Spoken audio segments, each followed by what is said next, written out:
Hello YouTube. In this video I'm going to show you where to find the Alien Blaster in Fallout 4. This is a unique energy weapon and there's only one place to get it that I'm aware of. So we're going to start off here at Oberlin Station. It's a little bit south of Grey Garden and a little bit north of Vault 81. In this game I'm level 96. I've finished the game already, and this is one thing that I didn't do though, so I figured I would do it this time for you. So if you go straight east from the workshop in Oberlin and go down between those trees, that's where we're gonna go. But first let me show you what's up here. And I'm a little surprised that the Oberlin Station people didn't already check this out, right? I mean, it seems kind of weird that this UFO would have crash landed so close to them, but they didn't bother to go see what was going on. And something else that usually happens when you get close to this area is that you'll get a radio signal that you can listen to, and it sounds really weird. Well, I don't know why, but in my playthrough that I'm on right now, it could be because I've already finished the game, that radio signal doesn't come through. And of course the idea behind radio signals is that if you listen to them, you can go walk until you find, they get louder, and then as they get louder, then it's getting closer to wherever it's coming from. And right now the radio signal from the alien would be pretty loud because he's in this cave. If you look across the river, that's, I believe, Lexington up there. Oh, it's the Polymer Labs and the Fraternal Post. And then Cambridge Police Station is over there too. So this is almost straight south of Beantown Brewery, and it is straight east of Oberlin Station Workshop. So anyway, let's go in there and go collect our alien blaster.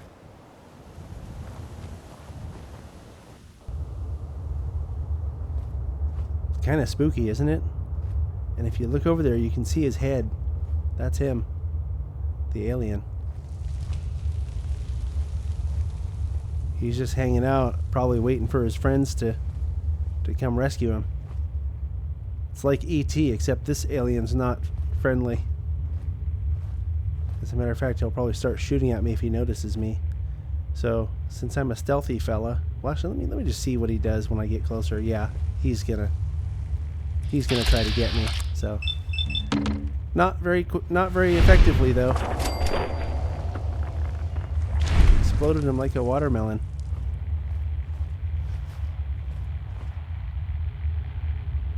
Alien blaster pistol and alien blaster rounds. Hell yeah. There it is.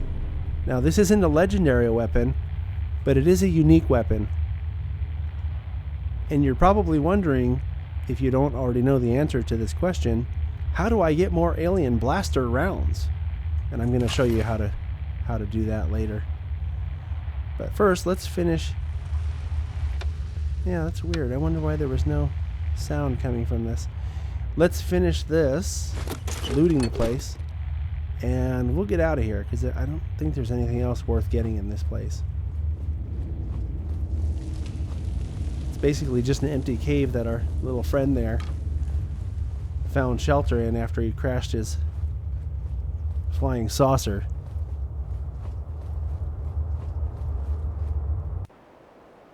Okay, so as I usually do when I'm showing you where to find unique or legendary weapons, I'm going to take you back to Sanctuary Hills and we're going to mod it.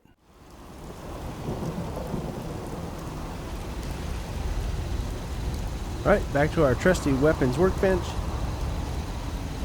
Alien blaster pistol. So here we go. Right now it has a short barrel. We're going to give it a long barrel. Look at what it does to the range. It almost doubles the range from 119 to 203. So definitely want that.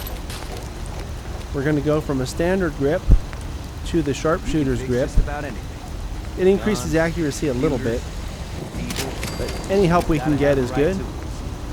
Standard magazine, and this is how you get more ammunition for it. The standard magazine will use up all of your alien blaster ammunition, but the fusion magazine changes it to using cell. You see that? Fusion cells. So I have alien blaster rounds of 453, which is that's what's made for it, so it does a damage of 55. When you switch it to fusion magazine, it lowers the damage just a little bit, but it lets you use your fusion cells. And in this case, I will never run out because I have thousands of rounds.